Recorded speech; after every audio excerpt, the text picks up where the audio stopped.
விஜய் அவர்களுக்கு அந்த ஒரு பயம் வந்திருக்கணும், இந்த கூட்டம் வரப்போறதே ஹவா. ஏன்னா அவருக்கு தெரியும், அவங்க அந்த ஸ்டாருக்கு அவங்களோட லெவல் தெரியும், எவ்வளவு மக்கள் வருவாங்க. சோ இந்த இடத்துக்கு நம்ம லேட்டா வரலாமா, கொஞ்சம் கரெக்ட் டைம்க்கு வந்தால் கூட்டம் பில்டப் ஆகாம இருக்குமே.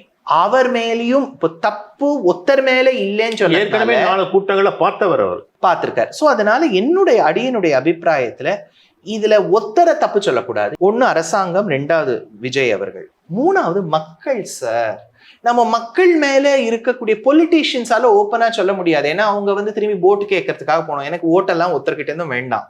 நான் ஒரு சாதாரண ஒரு சிட்டிசனா சொல்றேன். இது விஜயோட ஃபேன்ஸே பார்க்கலாம், வேற யார், அஜித்தோட ஃபேன்ஸு, ரஜினிகாந்த் அவர்களுடைய ஃபேன்ஸு, கமல் ஃபேன்ஸ் எல்லாரும் தானே உங்க வாவ் தமிழா பாக்குறா. இது நான் ஒருத்தர் மேல வெறுப்பு, ஒருத்தர் மேல அன்பு வச்சு நான் சொல்லல. எப்படி ஒரு கார்பெண்டரா இருக்கக்கூடியவருக்கு கார்பென்ட்ரி பார்க்கறது தொழிலோ, பிளம்பருக்கு பிளம்பிங் தொழிலோ, நடிகருக்கு நடிப்பு ஒரு தொழில் சார்.